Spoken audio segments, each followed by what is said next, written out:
You still loyal to them? That's what Prince Harry sneered right in the courtyard of Buckingham Palace. He expected silence, but the guard's response, he didn't break his stance. He didn't lose his composure.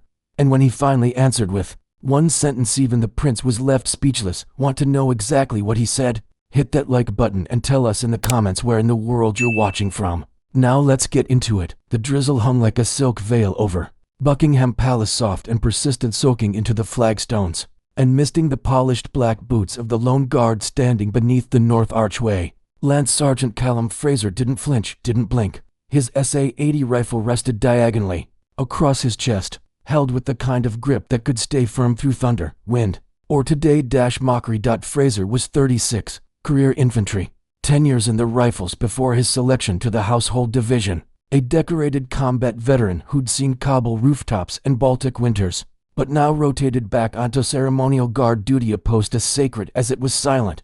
His record read, like the neat crease on his trousers, disciplined, exact, unbroken. The men who knew Fraser truly knew him spoke of his steadiness with a kind of reverence, usually reserved for myths. During his second tour, when an IED ripped through their forward operating base, Fraser had maintained his post without so much as a flinch. While others dove for cover, he'd stayed upright, methodically returning fire until reinforcements arrived. He'd earned the nickname Standing Stone and the Pillar from his unit, though he'd never acknowledged either. His selection for the Queen's Guard hadn't surprised anyone who'd served with him. Some men are just built differently, his former captain had said at Fraser's transfer ceremony. Some are made to move forward no matter what, but Callum, he's built to stand still when everything else is falling apart. There had been knowing nods around the room, and Fraser, characteristically, had betrayed no emotion, just a subtle straightening of his already impeccable posture. That same stillness now defined his days at the palace: morning drills, afternoon rotations, evening protocols, the precise angles of arms and shoulders, the measured distance between boots on stone, the perfect symmetry of movement, followed by the perfect absence of it. Some guards found the ceremonial post maddening after combat deployment. Fraser found a different kind of purpose in it, the living embodiment of something permanent in an age that valued little beyond the temporary. The courtyard was closed to the public for the morning, some quiet diplomatic briefing inside, a few VIPs moving in and out through restricted access. The usual fanfare of changing the guard wouldn't happen today, but the guards remained always. Fraser stood alone in the archway, a solitary silhouette in scarlet, barely shifting even as rain traced down the edge of his bare skin and pooled quietly at his heels. Then came the car. A sleek black Jaguar curved in from the palace gate and rolled to a gentle stop. No outriders, no fuss, just tinted windows and low clearance from the passenger side. A familiar figure stepped out, adjusting his collar against the damp Prince Harry. There was no mistaking him. Tall, ginger-bearded, expensive coat flaring slightly as he stepped onto the courtyard stones. He walked with the kind of stride that tried too hard not to care. Behind him, a single aide with a clipboard and an uncertain expression trailed at a respectful distance. Harry's eyes drifted across the square, expression flat until they landed on Fraser. For a brief moment, his brow twitched, recognition, resentment. It passed too quickly to read. He didn't nod, didn't smile. He muttered to the aide without slowing, "Still running the charade, are they?" The aide didn't respond, just looked straight ahead, careful not to engage. Fraser didn't move. His gaze remained fixed forward, unshaken by the presence of the prince or the drizzle collecting on his shoulders. The stillness was part of the job, but now it was something more. A quiet answer to a man who had once worn the same uniform and then walked away from everything it represented. The footsteps grew fainter as Harry passed, but the words tossed casually into the air like cigarette ash had landed, not with impact, with weight. And Fraser, motionless beneath the stone arch, stood tall beneath it. The courtyard echoed faintly under Prince Harry's slow footfalls, his boots tapping across the wet stones, in deliberate defiance of the silence. His aide stayed a few steps behind, saying nothing, just gripping the clipboard like it might shield him from the tension hanging in the misty air. Harry's eyes wandered back to the guard, to Fraser. He slowed his pace, tilted his head slightly, and let his gaze linger on the unmoving figure. "You know what I used to call these guys," he said, voice loud enough to carry parade props. His aide shifted uncomfortably, eyes darting around the empty courtyard, as though checking for a camera crew that might have materialized from the fog, but there was no one. Just Fraser, the drizzle, and stone. Stand there long enough and maybe you start believing it matters. Harry continued. All the saluting, all the silence, makes them feel like soldiers. Still no reaction. Fraser remained fixed, eyes forward, breathing slow, no break in posture. Imagine wasting your life standing still for a family that couldn't care less, Harry said, scoffing under his breath. They knight you, sure, but they don't look you in the eye. He turned his back to Fraser briefly, walking a slow, lazy circle near the edge of the arch. We used to laugh during training. I remember one bloke we timed a guard for 6 hours. Straight, not a blink we could spot. Swore he was dead on his feet. Probably was. His aide gave the faintest chuckle, more from obligation than amusement. Harry looked back at Fraser, studied him, the way the rain slicked down the dark fur of his burskin, the stillness of his grip, the squared shoulders that hadn't dipped, even once under the weight of the rifle. I bet if I told him to bark, he'd do it, Harry muttered, stepping a little closer now. That's what loyalty gets you, obedience without thought. The words didn't echo, they landed like dull stones. Fraser didn't blink, didn't flinch. But something in the way he held his jaw changed, slight, subtle, but there, and Harry noticed. He tilted his head, smirked. You hear me in there? The aide cleared his throat softly. Your Highness. Perhaps we should. Your Highness, Harry repeated dryly. Still sounds strange. He turned his attention back to Fraser, now pacing just a few feet in front of him like a man studying a painting he didn't like. The red tunic, the white belt, the polished buttons, all symbols Harry had once worn, and now clearly resented. I wonder, Harry said aloud, how long he'd stand there if I just kept talking all day. Maybe. What's the point of pride when no one's listening? The aide spoke again, quieter this time. We should be inside by now. But Harry didn't move, and neither did Fraser, because for one of them, this silence was awkward, but for the other it was armor. Harry's boots tapped twice more on the stone before coming to a halt this time, far closer than protocol allowed. He stood just feet from Lance Sergeant Fraser, his arms crossed, a faint curl tugging at the corner of his mouth like he was about to deliver a punchline. You all right in there? He said, asked leaning slightly forward. Blink twice if you know what year it is. Fraser didn't flinch, didn't even acknowledge the voice. The rain was beginning to beat along the edge of his burskin cap, trailing in perfect lines down the scarlet wool of his tunic. He might as well have been carved from the same stone as the palace walls. Harry let out a small laugh. God, it's like talking to a wax figure. He stepped to the side just outside Fraser's peripheral vision and circled around again. His tone had shifted, less amused now, less casual. You know, I was one of you once, he muttered. Wore the blues, did the drills, saluted the gates, spent hours getting screamed at for stepping wrong. Still, Fraser didn't move. Guess we all outgrow it eventually, Harry added. He stopped behind the guard now, voice lower, flatter. So what keeps you here? Hub fear or just habit? The question lingered longer than any of the others. Even the aide, standing several paces away under the arch, seemed to stiffen at the tone. Harry didn't wait for a reply. He walked back around to face Fraser directly. Then he glanced at the rifle resting neatly across Fraser's chest like a museum piece, the ceremonial SA-80, polished, stripped of magazines, but very real nonetheless. Harry nodded toward it. Bet you've never used that, he said. Probably don't even know how to fire it anymore. But you polish it, you present it, you parade with it like a prop in a pageant. Fraser's jaw shifted almost imperceptibly, a small motion, barely even a twitch.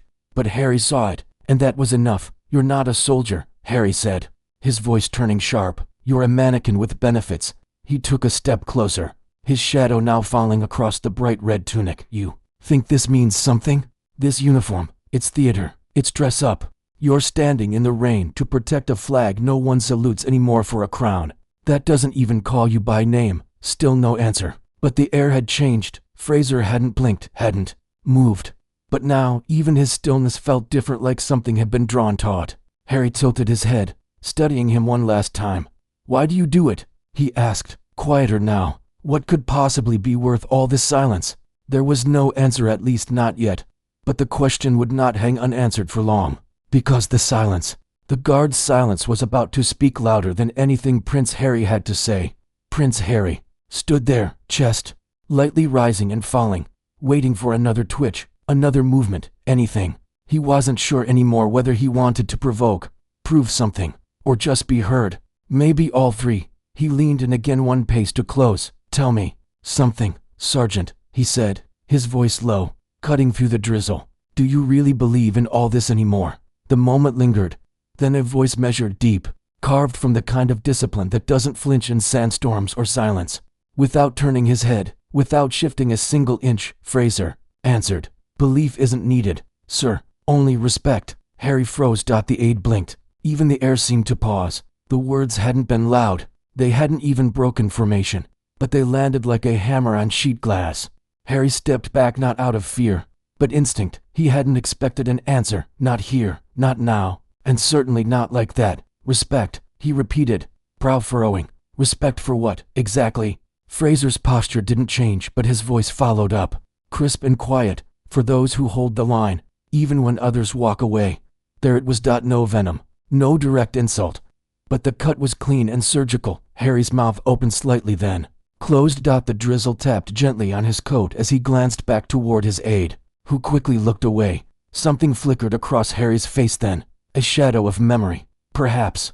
For just a moment, the hardened facade cracked to reveal a glimpse of the young soldier he'd once been, the one who'd understood what it meant to stand shoulder to shoulder with men like Fraser, the royal who'd once worn desert fatigues with genuine pride, who'd flown Apache helicopters over hostile territory, who'd felt the weight of a nation's expectations on his shoulders and hadn't yet decided it was too heavy to bear. The rain seemed to fall harder now, as if the skies themselves were punctuating the tension that hung between them. A distant roll of thunder, barely audible, more vibration than sound, rippled through the stone courtyard. Neither man acknowledged it. The weather was just another test of endurance, another element to be weathered without complaint. He turned back. "You're saying I walked away?" Fraser did not reply, did not need to. The weight of the words still hung there between them, like fog that wouldn't lift. Harry scoffed, shaking his head. "You lot always think you're better, because you stayed, because you never questioned it." Fraser remained silent. "I did more in one tour of Afghanistan than most of you have done your whole careers," Harry added, louder now, bitterness leaking through. "And you call that walking away?" Still nothing. But that silence, intentional now, surgical, was its own kind of reply. Harry's tone turned defensive. "You think I don't understand sacrifice?" At last, Fraser replied again, his voice just above the sound of falling rain. "Sacrifice doesn't end when you step off the battlefield, sir. Sometimes it begins after." It wasn't a confrontation, it wasn't loud, but it hit like a mortar. Harry exhaled slowly, his expression darkening. "You're very clever, Sergeant," he said, not quite a compliment. "Very poetic." Fraser didn't move, didn't even acknowledge the remark. Harry glanced down at the wet stone under his shoes. "You think you're teaching me something?" Fraser said nothing, but his discipline, his silence, was louder than any retort. For the first time since the exchange began, Harry didn't seem sure of what to say next, and that shift, subtle though it was, could be felt all the way to the aide under the arch, who now stared at Fraser like he was seeing him for the first time. Because for all the years Harry had spent in uniform, he had forgotten what it looked like when a soldier stood his ground, not with weapons, not with anger, but with quiet, unshakable conviction. The silence settled again, thicker now, like a blanket of fog that wouldn't lift. Harry's jaw worked, slightly the way it always did when he was on the edge of either laughter or fury. But what came next wasn't an outburst. It was colder than that, right? He said, nodding slowly, voice dipping into something that almost resembled amusement. "So now you're philosophers too. They should issue you all a leather-bound diary with that rifle." Still no reaction. Fraser's eyes didn't flinch, didn't track, didn't even blink. Harry took a slow, deliberate step forward, not enough to breach protocol, but close enough that the edge of his voice felt personal. "You talk about sacrifice like it's noble," he muttered, "but I've seen what loyalty really costs. I've seen what this family does to the ones who give everything and still get treated like pawns on a chessboard." The aide shifted uncomfortably behind him. "Do you think they care about you?" Harry asked, voice sharpening. "Really? The senior royals, the ones you hold the line for, think they even know your name?" Still nothing. Harry smiled bitterly. "You'd stand out here and rot for them, wouldn't you, just because it's tradition? Just because someone told you it's noble?" Then, more quietly, as if to himself, "I was once proud of this uniform too. Then I realized, it doesn't matter how many medals you've earned. If you don't play their game, they erase you." He looked up, and here you are, still playing. Fraser remained unmoved. That was when the edge crept into Harry's voice. "You think you're the real soldier here," he said, almost laughing. You, standing still for tourists. I served, I buried mates, I dragged bodies across sand. You think I walked away because I lacked discipline? Fraser replied softly. No, sir. Harry blinked. Fraser continued. You walked away because you lost faith. Harry's shoulders stiffened. But Fraser said, eyes still locked forward, discipline doesn't need faith. It just needs purpose. The words were velvet-covered blades. You think I lost purpose? Harry snapped. I think. Fraser replied evenly. You've mistaken disillusionment for clarity. The aide gave a visible flinch at that one. Harry stared at the guard, expression unreadable. He opened his mouth, then closed it again. Something in Fraser's tone had landed deeper than expected. This job, Fraser continued, isn't about believing in fairy tales. It's about being a barrier between chaos and order, between threat and peace. You knew that once. Harry took a step back, as if physically recoiling from the weight of it. You think standing here makes you noble? He asked. You think silence is strength? Fraser didn't answer that. He didn't need to, because the weight of that silence, undaunted, unbroken, unshaken, was starting to feel like a wall Harry couldn't get through. A wall he hadn't realized still existed inside these walls. And it was built of something he hadn't seen in a long time. Conviction without bitterness, without vanity, without need for approval. Just quiet, unshakable duty. Harry looked down, rain sliding off the bridge of his nose. Then, softly, as if confessing to no one, they never told me. It would feel like betrayal just to stop believing. Fraser didn't move, but that line about purpose hung in the air between them, ringing louder than any drumline ever could. The courtyard had gone still. Even the wind seemed to pause between the stone walls. Harry stared hard at the motionless man before him, his expression flickering and certain now, less like a prince, and more like a man who'd started a conversation he wasn't prepared to finish. You ever question it? Harry asked suddenly, voice quieter, less sharp. All this, you really never wonder if they deserve it? Fraser said nothing, not out of evasion, but because that question didn't warrant an answer, not from a soldier on post. And not in the presence of everything the uniform still represented. Harry exhaled. You won't even say no, will you? Just stand there like a relic. That's what they want. That's what they count on. Silence. He stepped in again. Too close now, close enough that his breath fogged faintly against the polished brass of Fraser's chestplate. I used to think silence meant strength, he said. But sometimes it's just fear dressed up in obedience. The aide shifted. Again, watching anxiously. Rain tapped on the pavement like a ticking clock, quiet, insistent. Then Fraser spoke. His voice was still low, still composed, but this time it carried finality. Your Highness, he said, measured, exact. If silence unnerves you, it's only because it echoes what you tried to leave behind. Harry froze. The words struck like a clean blow, not loud, not cruel, but precision cut, undeniable, and perfectly aimed. For a second, all the practiced defenses slipped from Harry's face. Fraser continued, his tone still formal, still controlled, but with something undeniable behind it. We don't stand here for applause, sir, or out of blind obedience. We stand because someone must. Harry's lips parted slightly. Fraser went on. The uniform is not about heritage. It's about holding still when others walk away. That was the sentence, the one Harry would never forget, not because it was shouted, not because it was clever, but because it told the truth so plainly, so quietly that no rebuttal could touch it. It wasn't about winning. It wasn't about humiliation. It wasn't even about proving a point. It was just duty stated clearly, without apology. Harry straightened. For a moment, he looked older, less the rebellious royal, and more the weary soldier he once was. Something had cracked in his posture, not broken, just shifted.